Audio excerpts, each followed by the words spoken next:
नमस्कार, मैं अजय रॉक और आप देख रहे हैं D7 न्यूज चैनल। वाराणसी नगर निगम चुनाव को लेकर के काफी प्रत्याशी मैदान में उतर चुके हैं, जिसमें कि वोटिंग बाजी शुरू हो चुकी है।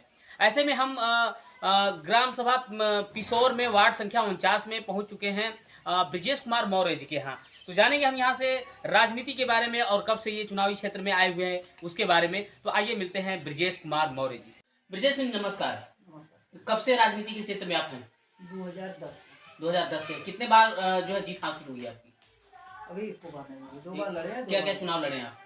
केवल क्षेत्र पंचायत सदस्य। क्षेत्र पंचायत सदस्य। कितने वोट से शिकस्त खाए? सन 2010 में चुनाव लड़े थे, पहला चुनाव वो 270 वोट पाए थे, 280 पाने वाला जीता था। ओके, 10 वोट से हार गए। 10 वोट। ओके, और राजनीति के क्षेत्र में कब से हैं आप? ये राजनीति के क्षेत्र से 2005 में से। समाज सेवा? समाज सेवा भी कर रहे हैं।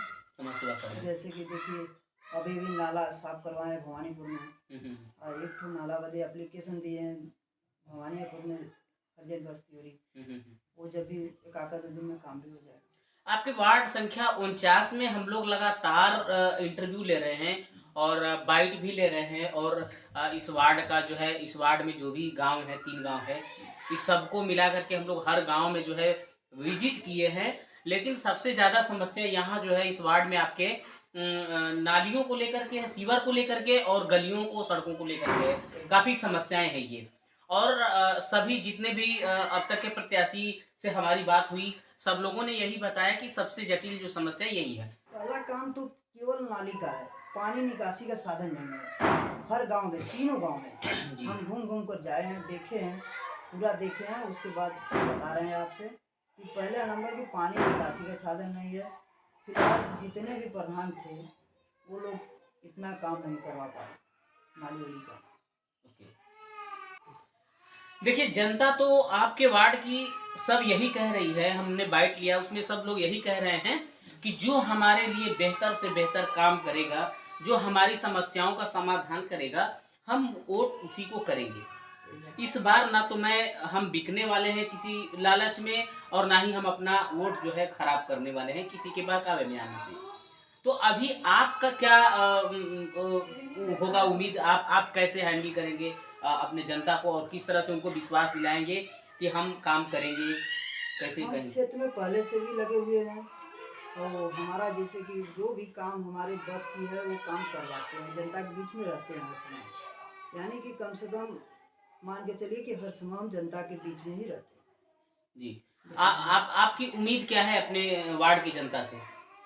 हमारी तो ये उम्मीद है कि कम से कम नए लोगों को मौका दें, जी और जो ऐसा व्यक्ति रहे जो विकास करे। जी, देखिए, विकास के लिए तो सभी लगभग कह रहे हैं, वादा कर रहे हैं कि नहीं हम विकास करेंगे, हम विकास करेंगे। कोई ये नहीं कहता कि हम विकास नहीं करेंगे, लेकिन जनता को आप भरोसा कैसे दिलाएंगे, कैसे आप अपना जो है अपने तरफ जनता को जो है मोटिवेट करेंगे? क्योंकि सभी प्रत्याशी जितने भी खड़े हैं सब लोग यही कह रहे हैं कि हाँ, हमको जिताइए, हम अच्छा काम करेंगे, हमको जिताइए, हम अच्छा काम करेंगे। कहने को तो सभी कहता है, लेकिन जनता को कैसे मोटिवेट करेंगे उसके बारे में आपने कभी सोचा है?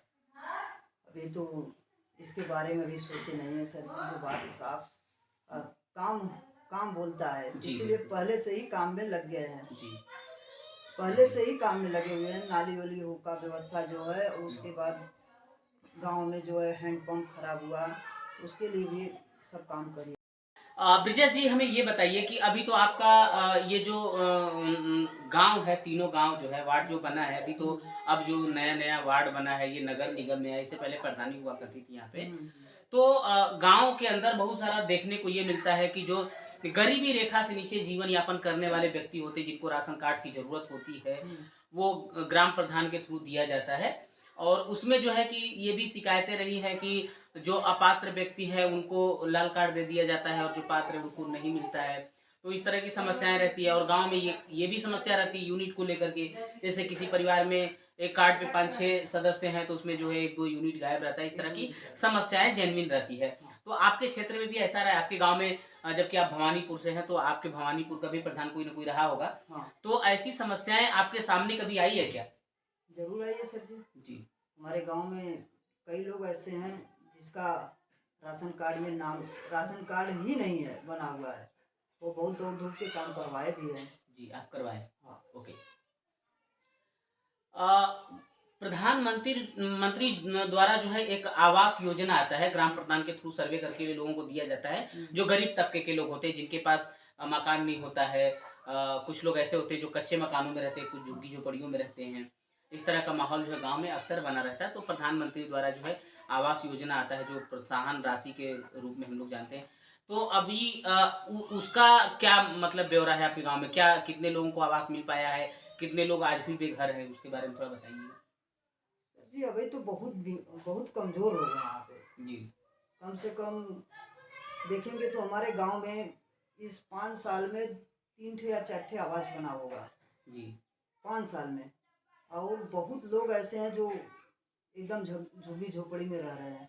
जी। उनका इस बार आवास भरे हैं। अब उम्मीद करते हैं कि आ जाए।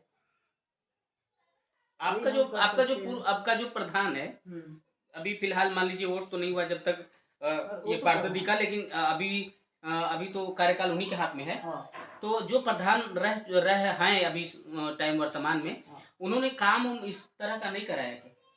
बहुत कम, नहीं के बरोबर। अच्छा अच्छा। नहीं के बरोबर कोई विकास नहीं है। आप तो अगर चलेंगे देखेंगे नहीं, हमने तो देख लिया है, जो हमको देखना था वो तो हमने देख लिया हाँ, है। तो उसको भी जैसे आप दिखाइए। जी जी बिल्कुल, वो हम दिखा रहे हैं। हाँ, उसके रोड रास्ता दिखाइए। वो सब नाली पानी निकासी का जी जी साधन वो सब दिखाइए। हम लोग सब वो सब कैच कर चुके हैं, हाँ। ऐसी बात नहीं है। लेकिन कहने का मतलब ये है कि प्रधान की लापरवाही कहीं न कहीं बढ़ती बहुत है। लापरवाही है। जी। अच्छा, तो आपके मन में ये चुनाव लड़ने का जो है प्रधान कब से आया? अब मतलब कब से आपने सोचा कि हम चुनाव लड़े इसको, और क्या सोच करके आपने इस फील्ड में आए? हम बस यही सोच के आए कि जनता का विकास करें। जी। रोड रास्ता और जो गरीब हैं उसको जहाँ से हो सके सुविधा दिलाए। जी। हाँ, बस यही बात है हमारे अंदर। ब्रिजेश जी, हमें एक बात और बताइए कि शिक्षा स्तर को लेकर के क्या व्यवस्थाएं हैं आपके गांव में, आपके वार्ड में? जैसे कि गांव में प्राइमरी विद्यालय हुआ करता है, हाँ वहाँ बच्चे जो है सही समय पे पढ़ने नहीं जाते हैं, टीचर अवेलेबल नहीं रहते हैं कभी कभार।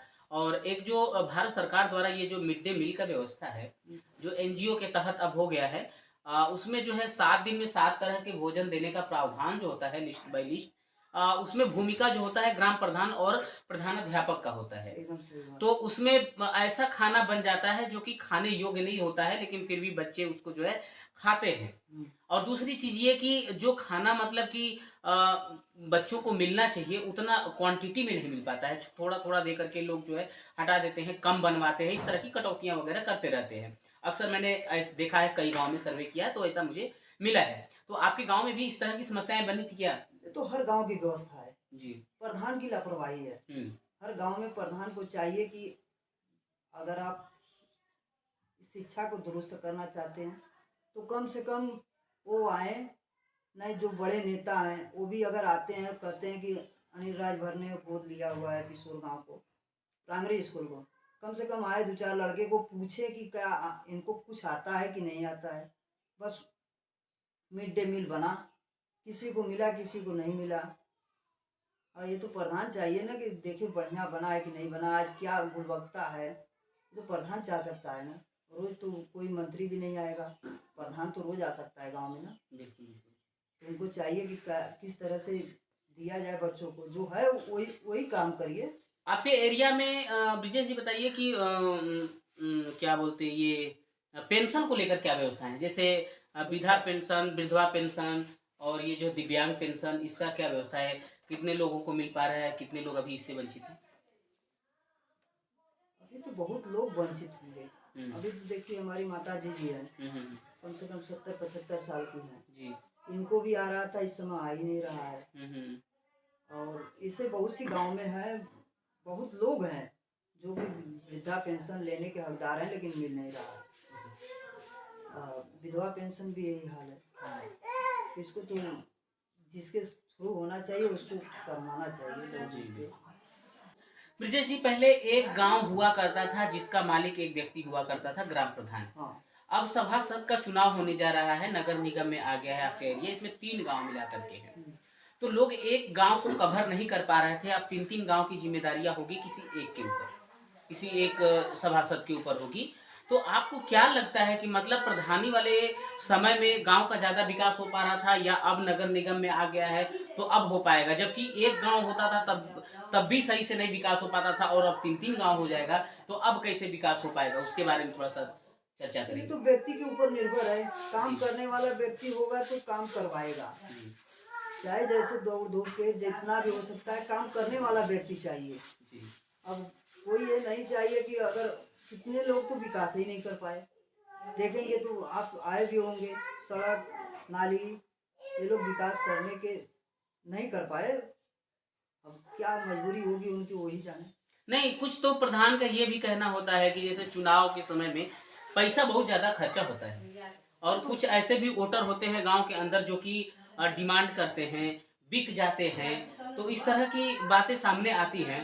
तो प्रधान लोग ये भी कहते हैं कि मतलब हमने इतना खर्चा किया, मैंने खरीद लिया, तो हमारी मर्जी हम करें ना करें, इस तरह की भी बातें आती है सामने। बहुत आती है। जी। तो काहे तो ना वो हाँ, बिकने वाला तो बिकेगा।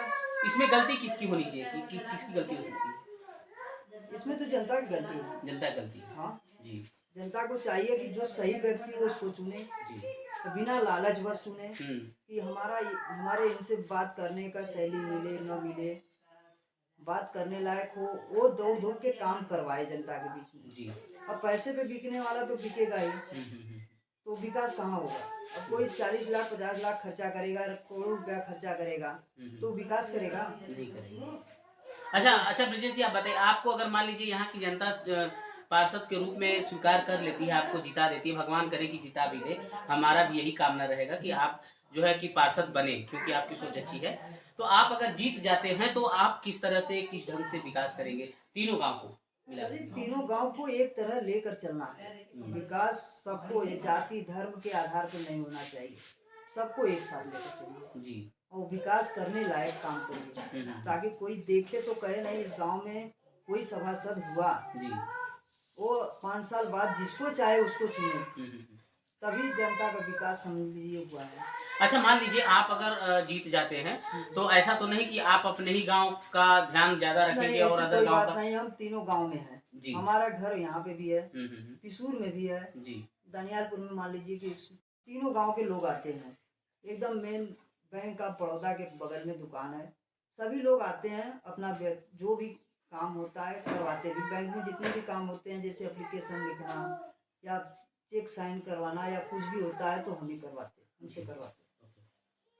सामने ब्रिजेश जी एक त्योहार है छठ पूजा का, तो आप अपने जनता को क्या कहना चाहेंगे, उसके उपलक्ष्य में क्या बधाई देना चाहेंगे?